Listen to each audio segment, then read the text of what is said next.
For Yulia Fedosyuk, time stands still. She spoke to her husband Arseny as he was about to surrender to Russian forces after he was ordered to abandon the last post in Mariupol.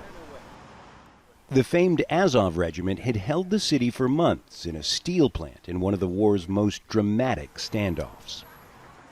Arseny, my husband, when Azov Regiment was surrounded, actually he called me and he told me that everything is okay, but it was not at that time because they were under the attack of huge bombs. He called again briefly, twice, from Olenivka prison in eastern Ukraine.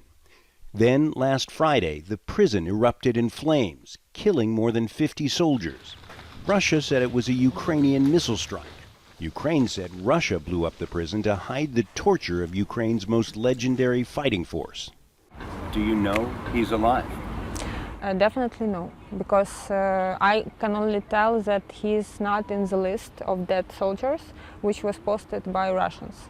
But that list is not verified by Ukrainian government, so I don't know. I'm wondering, actually.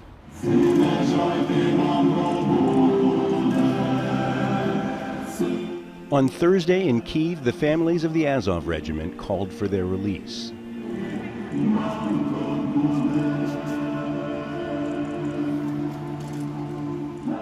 The sign says Mariupol, the last stand of the Azov Regiment.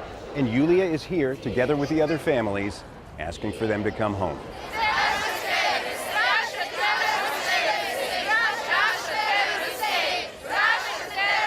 Russia has declared the Azov Regiment a terrorist organization.